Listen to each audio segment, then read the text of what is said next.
those of you who have not heard this story from Bill himself, I think you will find it an amazing story. And Bill, if you have a bit of time, maybe later you can tell a bit of that story. Bill is a great collector and true art lover, and it seems like only yesterday, which is 3 months ago, that we had the pleasure of walking together through the galleries at LACMA, absorbed in art and thoughts about the future, and again, how the world has changed since. It's really quite unbelievable.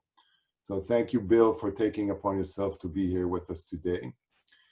Before we continue, I want to thank with all my heart the American Friends of the Israel Museum, who are, are a real source of support in these challenging times. The Israel Museum is lucky to have you as our greater family. And though we sometimes face complicated situations, I think our relationship seems to grow stronger. And we are forever grateful to you for supporting us in what is possibly one of the most challenging times in our 55-year history, these times now that we're experiencing. A special thank you to AFIM's Kelly Kalani, whose hard work has made this event possible. Thank you so much, Kelly. And of course, the rest of the AFIM team. And I also want to deeply thank Rashid Johnson for agreeing to participate in the conversation.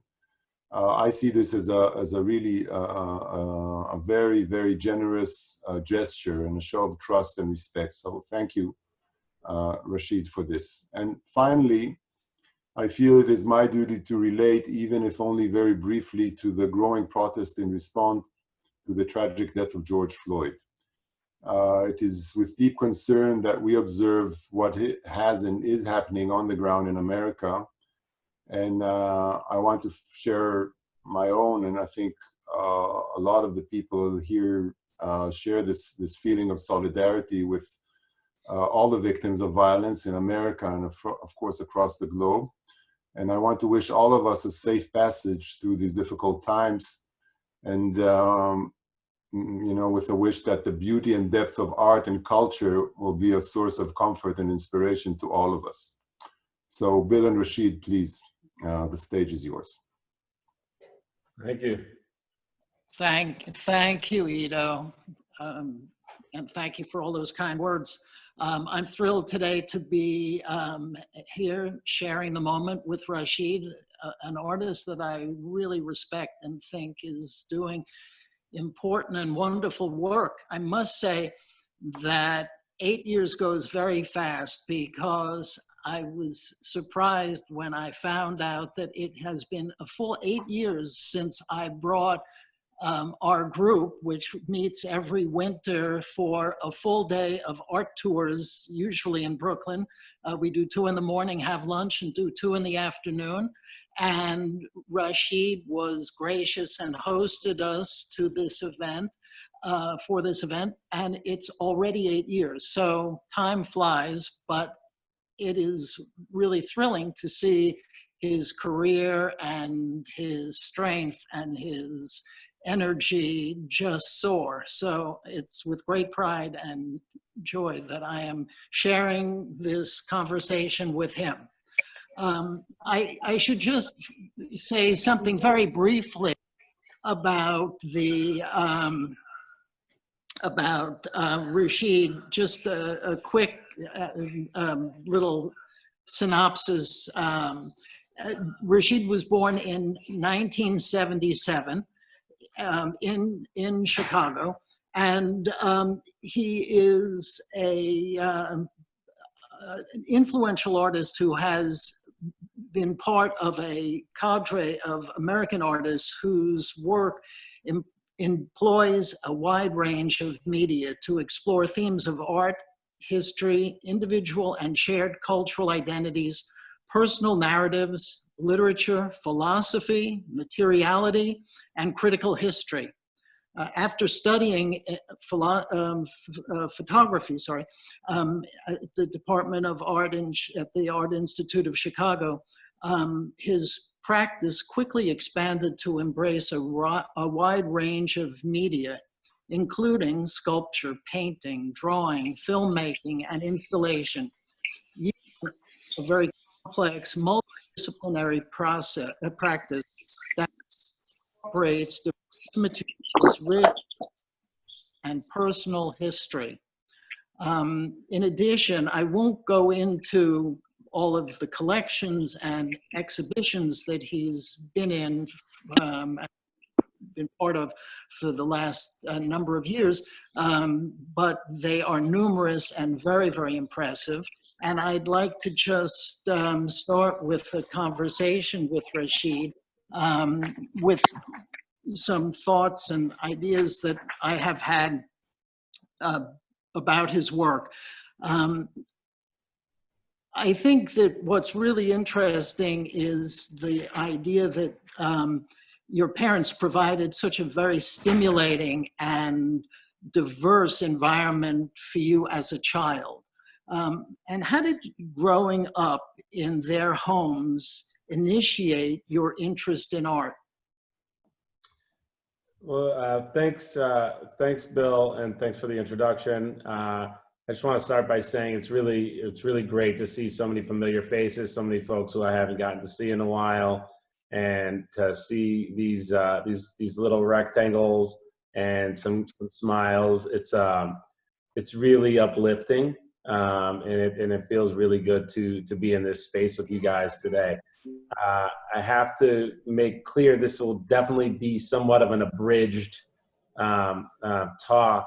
I saw just briefly Bill's questions, and there were numerous, and I know my approach to answering questions, and I know that there's absolutely no possible way that I can hijack that amount of your time to listen to all the things that I could possibly say with all of Bill's questions. So some things I'll keep a little shorter, some things I'll probably expand on more.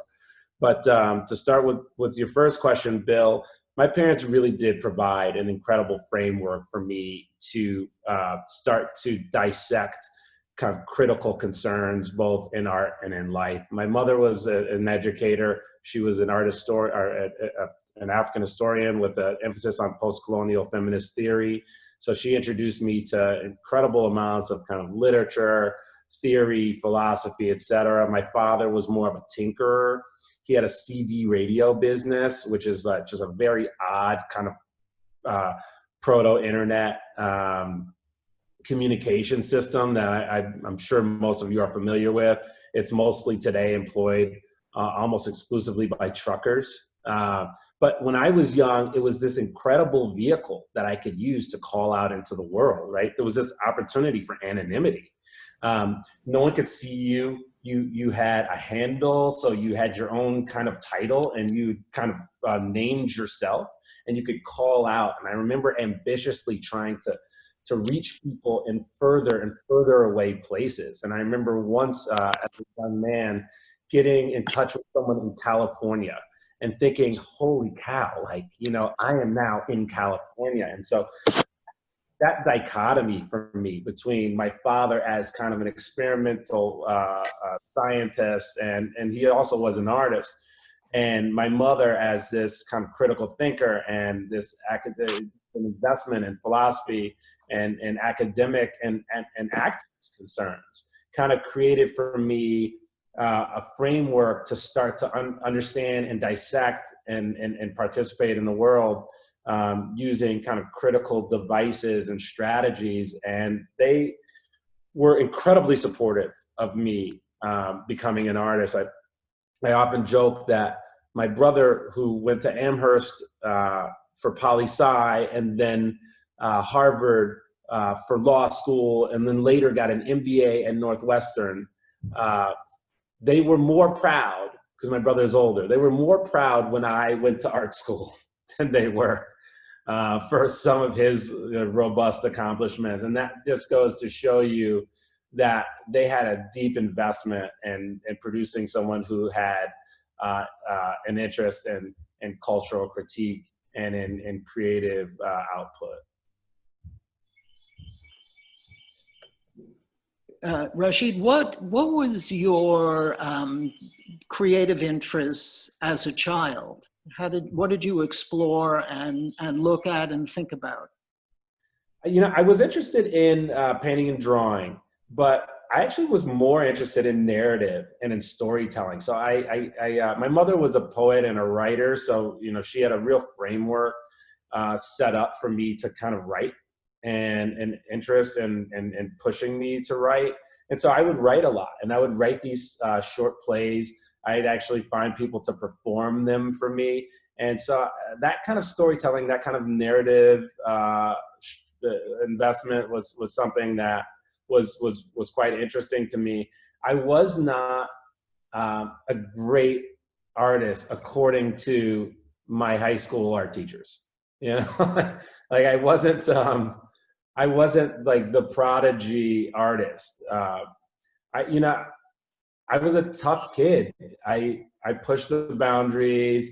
I flirted with drugs and skipping school and messing around. And, I wasn't like, traditionally successful in my academic pursuits. I was bright, and they always said, "Oh, he's bright, but he just, he won't focus." And it wasn't until I got to art school, which I decided later on in my high school experience. I said, "Oh, you know what? I'm just going to go to art school." And I picked up a camera, and at the time, I remember thinking, "Oh, I've got to learn everything about photography." So I spent the summer before my freshman year in art school, like studying everything I could find on photography, because I felt like that was a different medium and it was fresh. And so I looked up the work of Robert Frank and Roy DeCarava and Danny Lyon and Paul Strand. I just I came in with like a kind of rigorous and robust like interest in the history of photography. And I got there my freshman year thinking that everyone probably had this antecedent knowledge, only to discover that people just didn't. And so I was kind of ahead of the curve, and I was able to have a little bit of success early on because I knew the artists to mimic. And so I just did a good job of like trying to make pictures that looked like Robert Frank's, or trying to make pictures that looked like Roy DeCarava's, or even Irving Penn's. And the image that you see in front of you is an image I made when I was 19 that was influenced by all of those same sources, Paul Strand in particular, I think, as well. And so, I came to it in an odd way, but I came to it in the way that was, for me, quite honest. And photography in that time, in the early 90s, was a radical medium. It was in kind of the structure of new media and what was happening in art. Photography spoke this new language, a critical language. That's where all the smart kids were. Painting and drawing was still kind of at that point, kind of after kind of having been abandoned in the 80s to some degree. Okay, I'm just going to listen. So let's hang up. Okay. Fine. Oh, maybe we should mute. But having been abandoned in the 80s as less sophisticated, photography kind of took over as this adventurous and more academic-minded medium. So that's where I kind of started, and then was able to kind of bring in other mediums that I had an interest in before, materially and critically. And can you just tell us something about, because you kind of brought us into photography and your early interest and practice. How did Thelma Golden find you? Here you are, 21 years old and still in school, and she includes you in that seminal freestyle show of 2001 that was at the Studio Museum, which provoked so much interest and excitement. Yeah, I honestly still don't have a definitive answer for that, to be honest. I was young. I was the youngest artist in that show. I was in Chicago. Thelma, of course, started to plan to find artists for that exhibition. I was at the time showing with a really interesting gallery called G.R. Namdi, which put an emphasis on Black abstract painting.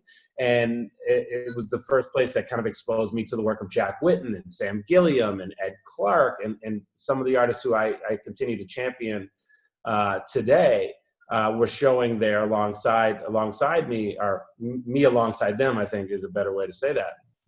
And Thelma had a little bit of connection to them.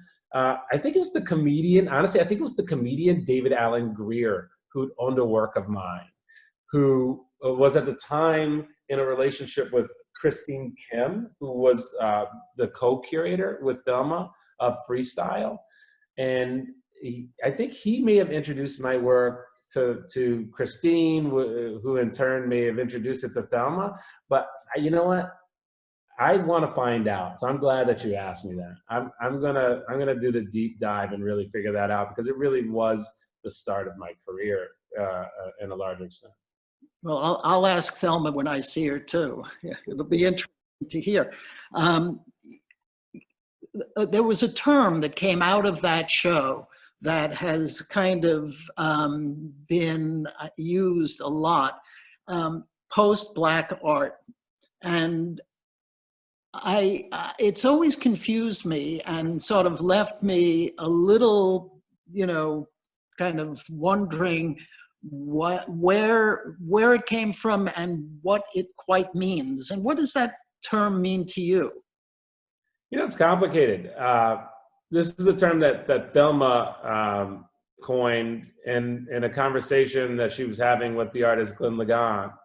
And what I believe her intention was to discuss a generation of artists who were born after the civil rights movement, who had a deep interest in civil rights issues and issues that affected and were important to communities of color, but also were trained in art schools in quite formal ways with a really vested interest and understanding of the Western canon in art, and to some respect, I'm a real good example of that collection of thoughts. I haven't ever really wholly embraced the term post-Black. I often say that I am currently and presently Black, but if you were to dissect what she was introducing, I do fit some of the ideas. I have a deep interest in Western art, both by European and American artists of all different backgrounds. I have a deep interest in philosophy and kind of critical thought and a post-medium space, to use the terminology by the writer and critic Rosalind Krauss. This idea that you don't necessarily aren't exclusively dependent on medium specificity, meaning that I work in all different ways, and whatever I can get my hands on that structurally fulfills my ideas and concerns, I will employ. And I also am interested in culture and history and moving around those cultures and histories in dynamic and complicated ways, renegotiating and really kind of investigating the terms and ways that we think about culture and identity. And in my work, that's always been kind of consistently thematic, is that kind of holistic view of art history and its relationship to the body and different sensibilities. Did you feel, being in that show, that there was, or do you think that having been in that show at such an early age was a factor in your pursuing more education? I mean, I think that there's always a temptation when you have that kind of exposure to say, okay, I'm there and like, let's get started. But yet you returned to school for many years and really pursued your education. What force was there active that led you to that decision?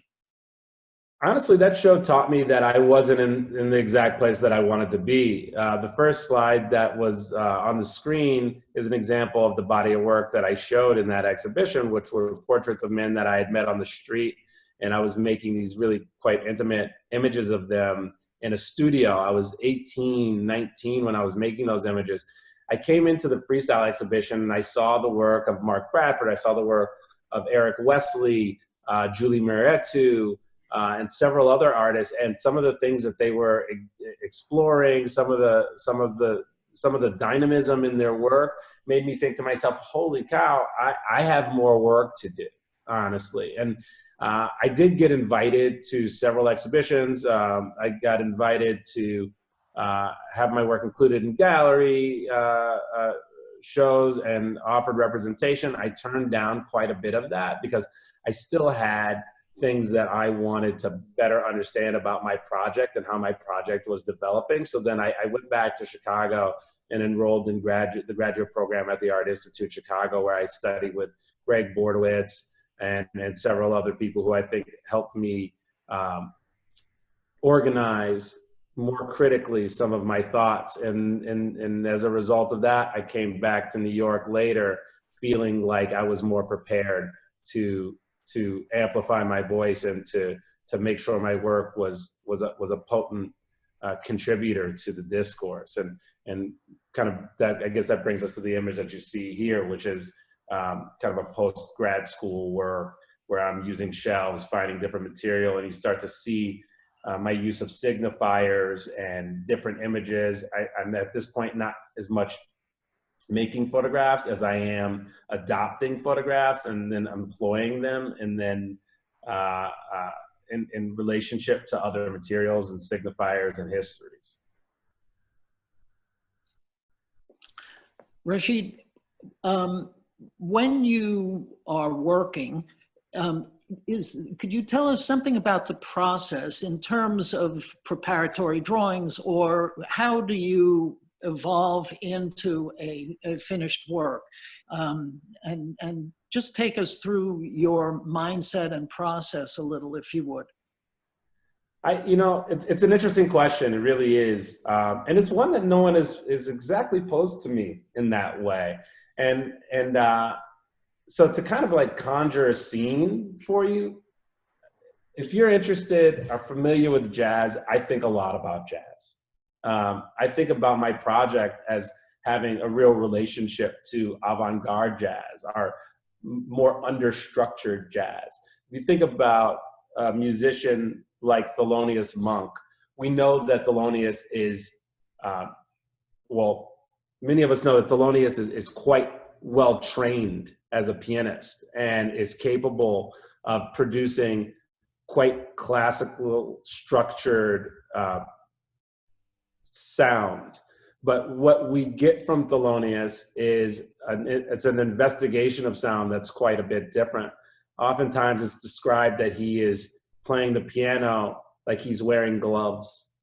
And I like to think about my practice in that way, that I have all of these tools at my disposal, all of these kind of critical strategies, all of these intellectual motifs and concerns, as well as a certain kind of hand for crafting, but that when I mix these things together in almost a spiritual sense, when I kind of put them together and begin the process of improvisation, I come into the studio and a lot of times I'm not making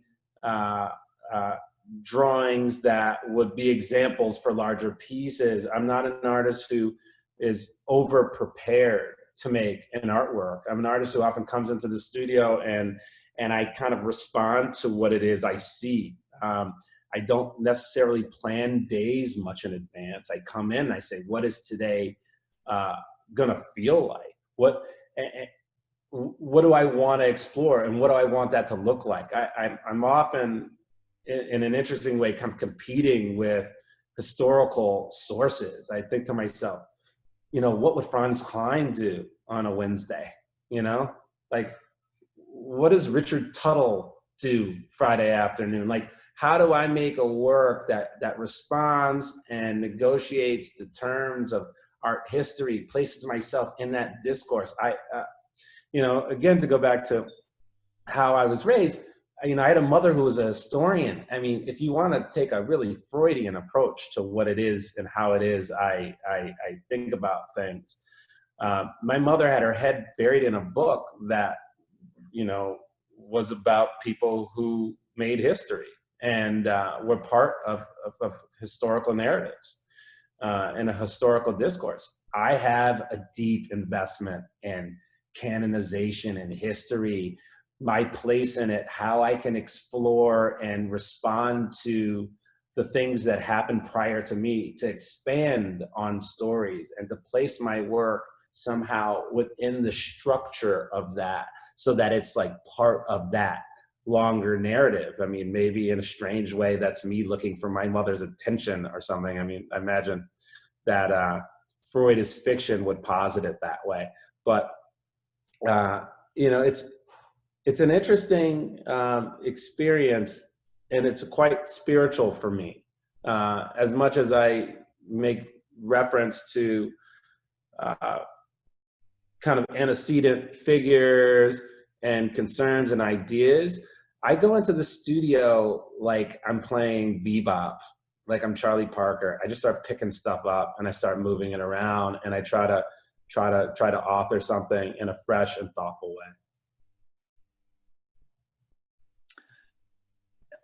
It seems to me, and I might be wrong in this observation, that a lot of your early work was more referential to your own personal experiences and environment.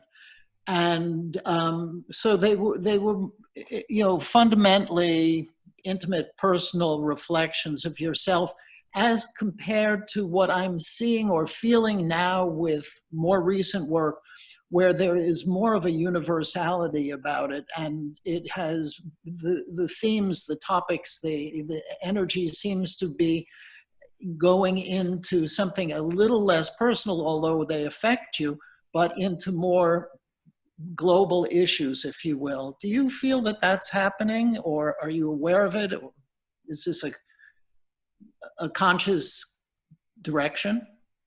I can say I honestly see what and how you've come to that understanding of the evolution of the work. I think early in my project, I was really looking inside a lot. And a big part of what I wanted to say about my story was in response to what I assumed people would think about my story. You know, I hadn't seen a lot of art or a lot of conversations about artists that delved into some of the things that I felt my story had to share. A lot of work that was being produced and being promoted by African American artists was work that oftentimes reacted in quite deliberate ways.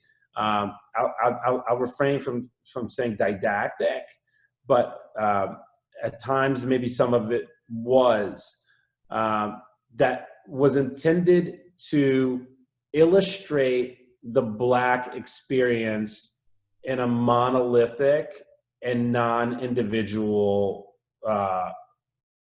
way. And I really wanted to speak to where and how I came to be, you know, and I knew that I wasn't alone. I was a Black kid who was kind of more middle class.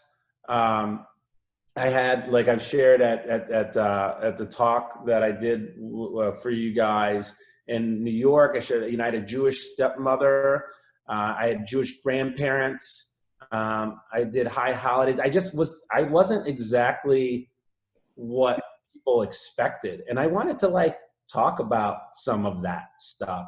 I wanted to talk about how I was raised, what I was reading, what I was looking at structurally, how that informed and influenced me. And I wanted to make sure that people like me had voices in the room that weren't exclusively for the purpose of informing a white audience about the characteristics of a traditional Black monolithic experience, that like really explored the subtleties and the nuances and the opacities and the influences of an individual, as much as it did explore the narratives and the concerns of a people.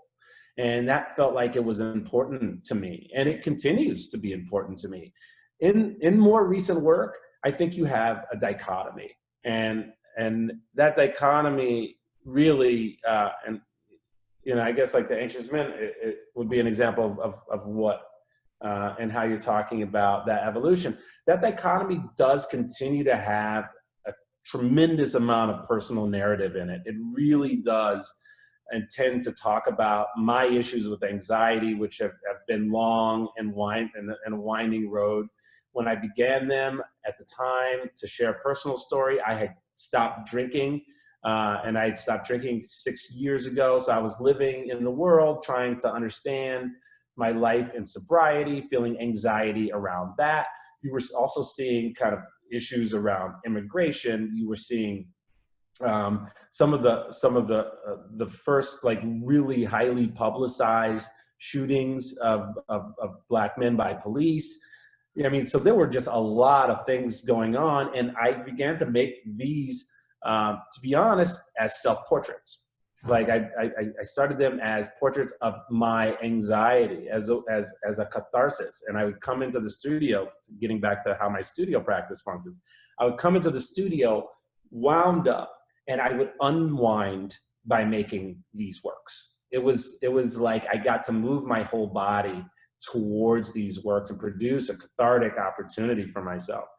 And so they were personal, not dissimilar from the work that predated it, but they also gave space in an interesting way, which I didn't necessarily take into account, for other folks to grab onto the images and to find themselves projected in them, which later led me to making crowds, making groups, and being able to imagine that my work was capable of reflecting groupthink and a group fear, a group anxiety, a sense of group brokenness, a sense of our collective failures, our collective disappointment, anger, and sadness in some respect. And so the opportunity to be able to speak or to conjure like a group think was something that I never really expected my work to be able to successfully do. And I'm actually excited about that exploration and that collective opportunity that expands beyond my own experience, but kind of is able to project and be inclusive in complicated ways. I think for me, what's extremely interesting is this theme and exploration of anxiety. It is, I think, unique for an artist to take an emotion like that and repeat it in so many ways. You did several different series of works that were based on that Anxious Men series. Then you did Anxious Audiences, which was the show at the Drawing Center. And now, very interestingly, you're doing this Untitled Anxious Red Drawing series. And maybe you could just speak to that transition of works within the theme and notion of anxiety as a force in your life. Thanks for that question. It's hard to dive into in some ways. It's about honesty, you know. It's about realizing what and how my practice and my project can continue to honestly explore themes and concerns that can ideally influence and expose my own fragility. Coming into art as an artist, as a male artist, in particular, there's this investment in machismo and this exploration of the male artist living in the world, illustrating his world, and being quite dominant and aggressive with a machismo sensibility and that history. I wanted to speak honestly about kind of where I was and what I was feeling. And the Anxious Men really gave me that opportunity. As it's come to some of the more recent incarnations, the Untitled Anxious Red Drawings, it's this body of work has given me an opportunity to pivot. And one of the most interesting things I see in artists whom I have a tremendous amount of respect for, and I think a good example for me would be someone like Felix Gonzalez Torres. When you look at the work of Felix Gonzalez Torres, it's applicable to the 80s and the AIDS crisis in an incredibly significant way. But you can look at it today, and it really can speak to the current state and the current crisis that we're facing. And the fact that his work is able to kind of transition and consume, I think, is just really an incredible example of what art, when it's done with the best of intention, and when it's done honestly, and when it does a deep dive and a sincere investigation of the artist's principles and sensibility, is capable of. And the Anxious Men were able to be an incredible highlighter of certain injustices and certain political concerns, whether it was the election of Donald Trump, or whether it was police brutality, or whether it was my exploration of a sober life. And it's been able to consume the time that we currently inhabit, right? It's been able to turn to capture some of the frustration and disappointment that so many people are feeling around the experience of COVID. It's been able to pivot and consume and embrace some of the frustration and disappointment and anger that people are feeling around the recent murder of George Floyd. So if you have a body of work and something that you have at your disposal that's capable of pivoting, of consuming, of continuing to be relevant, and continuing to inform and influence and give aid to an audience, that doesn't necessarily have a didactic agenda, that doesn't call to fault, that really explores the psychological concerns, right? The psychological concerns that several people oftentimes with this body of work in particular have referred to them as angry men. And I always have to correct them, because these are really not angry men. I think anger is a surface emotion, and it can be quite valuable and quite useful, but it's not a root emotion. Anger is usually a symptom of sadness and shame and fear. And I really want these works and hope that they're able to explore those more root spaces, and those spaces that when we investigate them and when we put an emphasis on how they inform and influence us, that these works speak to that root. So I continue going back to them because they continue to be useful for me in understanding the world that we live in. And I think that they continue to be a vehicle that I can explore to quite honestly place myself in a current moment, if that makes sense. Well, I think just as an observation, the idea of these anxious red pictures are really, for me, represents blood. Where before I don't think that the issues were about health. These started happening, if I'm not, correct me if I'm wrong. Yeah, they coincide with COVID. It's the first time around this time. It sort of represents the fact that this is a health issue and that the anxiety is about one's well-being, and they represent blood to me. But that's separate and apart, I guess.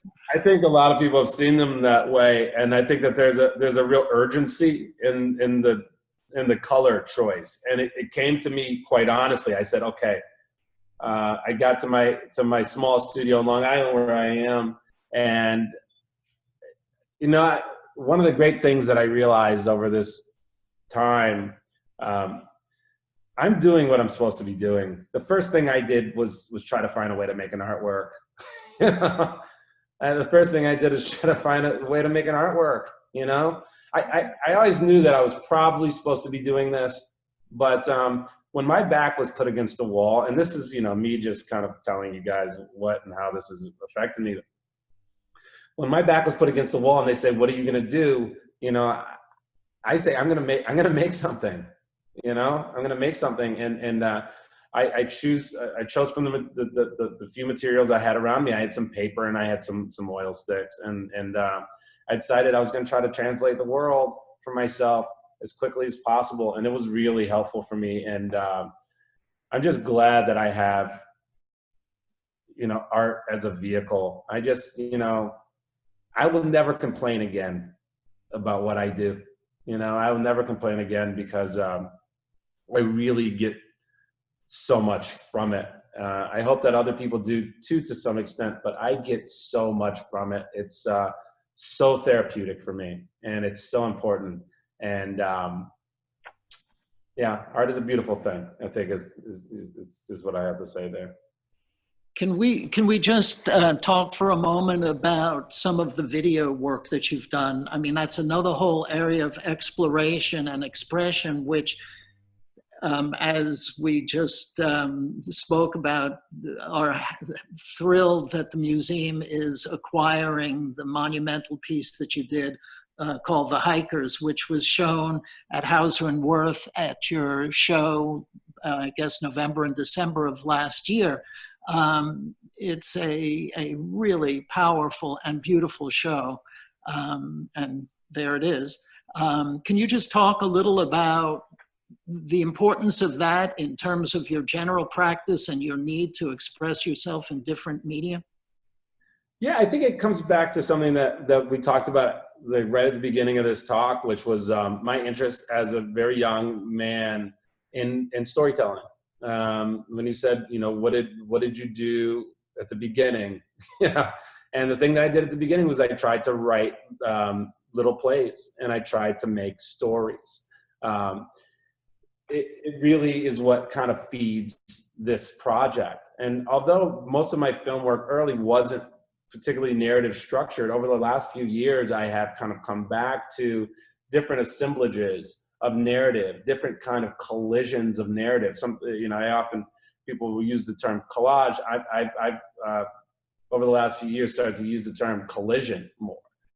Because I think that when you put things together, signifiers, ideas, concerns, and you smash them together and you allow them to be kind of their own components, but still build a puzzle that's quite complicated, that's where I get turned on. That's where I get most interested.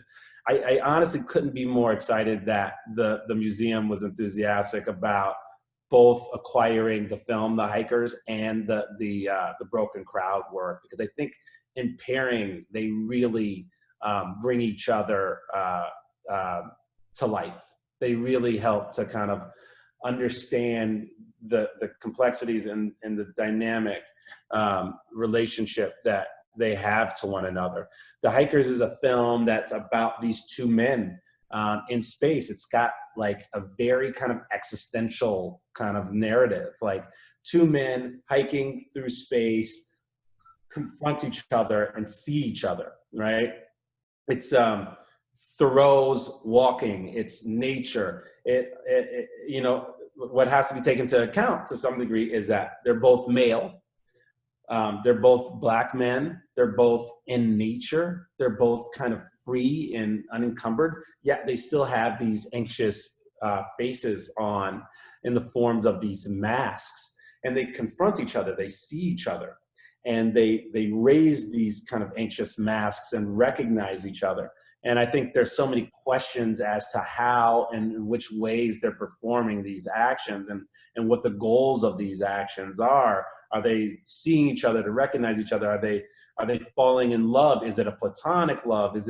And it's meant to kind of register with this idea of empathy, and this idea of being able to love someone whom you don't know, which I think is the thing that we need to learn how to do in order to fix the ills that face us in the world today. If we can learn, at the risk of sounding, I guess kind of sappy, right? Like, if you can learn to love someone whom you don't know, like, that's the miracle. Like, that's what real love is. And at the risk of seeming evangelical, one of the things that's really missing right now in America is that skill. One of the misinterpretations of freedom, as it's often talked about in this country, consistently, we are talking about this idea of freedom and our freedoms and our use of freedoms. That freedom shouldn't include the freedom not to give a shit about your neighbor. And I think that that's oftentimes the freedom that people are imagining that they have they have the freedom not to care about the other folks here. And I think that we need to do a better job of consciously informing people that if that's the way that they're interpreting freedom, then they're doing a real disservice to the complexity and the opportunities that freedom gives you. And sorry to digress. But. Amen. I couldn't agree with you more. Because we're, limited by some time constraints, I would like to just make sure that we cover one important thing for me as part of this opportunity with you. And that is the new movie that was just shown on HBO. It's just a truly spectacular effort on your part. Here's an image of it.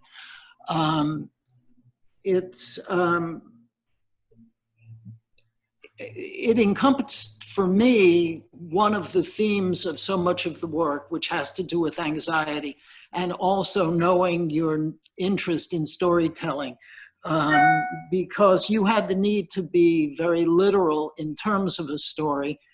I guess you came to, put this project together, and it's remarkable how you did get it all together.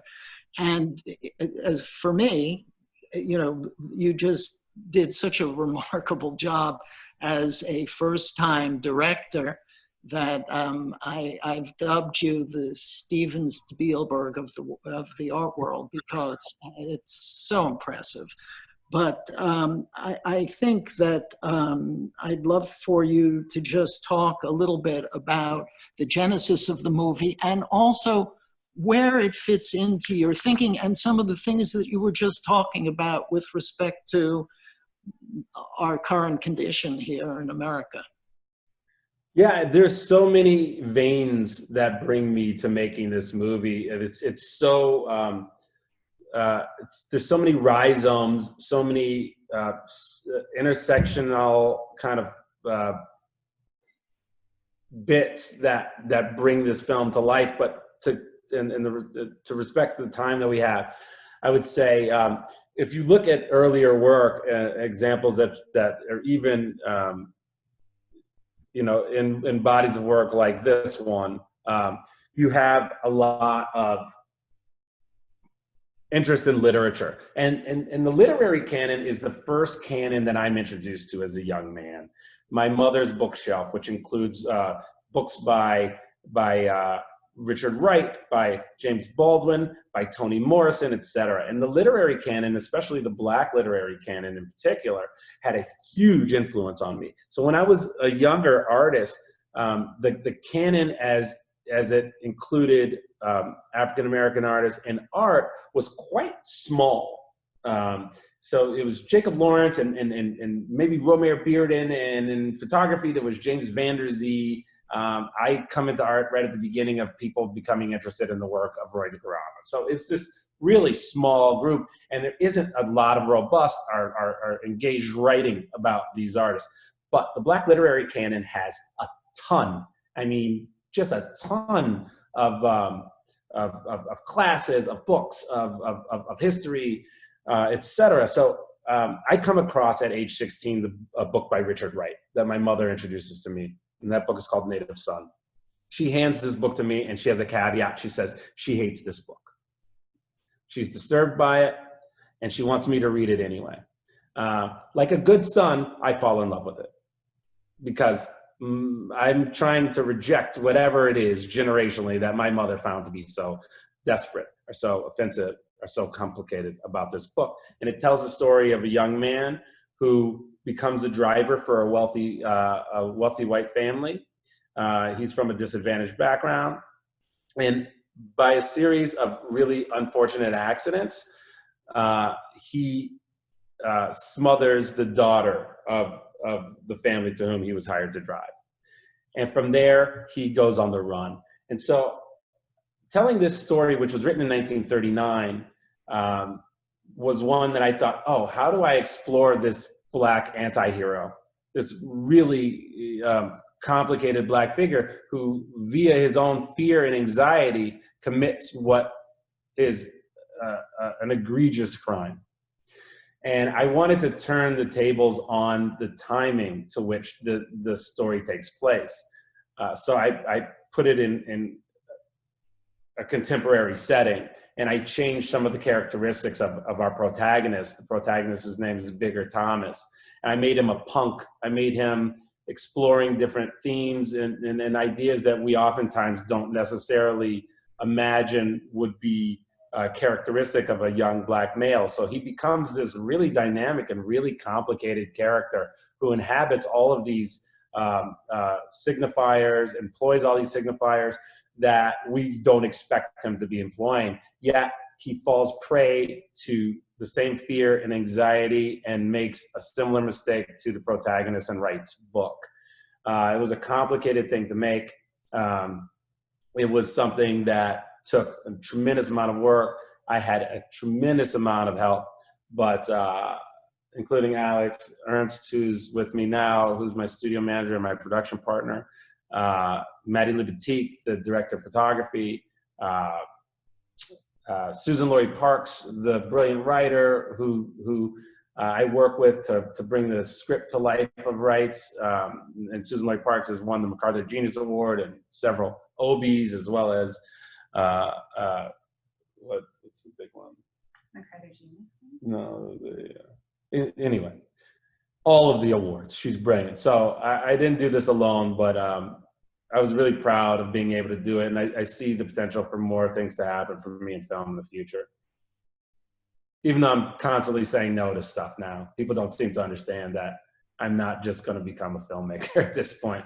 I love my studio practice. I really, I enjoy it more than I can even express. I want to share with you guys before we end the other work that you guys are acquiring, which I'm so happy that you guys are going to be having as a partner to the Hikers, and this is Broken Crowd. We are too, and we have Nancy Shikrit with us, who is responsible for this amazing amazing gift. So yeah. Thank you. Special thanks to Nancy for helping this come to fruition. It's I'm, like I said, my mother's a historian. I have a deep investment in history. Institutions are the places that I think are our keepers of and the best homes for these places. When I get these kinds of opportunities, it truly means a lot to me. So thank you guys for your interest in having this work, and thanks Nancy for facilitating this work coming to the museum. And I would just like to encourage everybody to go on to HBO On Demand and watch native son, because it's just a tour de force. And in keeping with some of the themes of the work that Rashid's talked about, anxiety is a major force in the movie itself. And it kept me on the edge of my seat on so many emotional levels. It was amazing. One other thing that I'd like to just comment on, because it popped out to me and I've never seen it before, but if you'll notice on the screen, the picture that we're acquiring at the museum, the negative spaces are crucifixes. And it's quite a curious phenomenon suddenly to think of it, and going to Israel and everything. It's one more hidden dimension. But Rashid, thank you so much for doing this. You are a great artist, a great human being, and somebody who shares your feelings and your thoughts so openly. It's a joy to be here with you having this conversation. And I only wish we had 6 more hours to continue it. So thank you. Inviting me, real pleasure. Great to see so many faces and people who have been so supportive of me. You guys have kept me having this opportunity to amplify my voice, so thank you. Thank you from Jerusalem as well, Rashid. Thank you very much. Yes. It's great. Thank you so much from Zurich. Thank you. Thank you. Amazing. How do I stop sharing? Thanks for Remaganset. Take See ya. care. Thank you. Thanks, Thank Rashid. you so much. No, it didn't look like, oh. Thank you. So Peace. Thanks, guys. much, everybody. Thank you, Rashid. That was beautiful. Really beautiful. That was terrific. Peace out. Thank you for sharing. God bless. Thank you, Rashid. Beautiful. Really beautiful. You're the best. Thank you. Hi, Rashid Rasman. Great to see you. Goodbye. Bye. Rashid, super proud you're on our board. Rock on, brother. Love your work. It's just, mwah. Hey, Lisa, how are you? I'm great. I mean, I'm not great. I'm great. I'm great because I had this hour of hope and the belief in art and what it can do. So thank you. It's a huge gift right now. It matters. It really does. It does. What you do matters. You bet it does. So it will help get us through these times. Thank you so much. And just be safe and well, everybody. But thank you. Thank you. So interesting. So interesting to see the whole thought process and the creativity. It gives me an insight into something I really never knew before. So thank you. Thank you for coming. Thanks. Well, all right, guys, I got to go teach 2nd grade. Thank you. Bye. Thanks again. Thank you, Bill. You're the best. You're the best. Take care. Bye, everybody. Thank you. Thank you, Rashid. Thank you so much, everybody.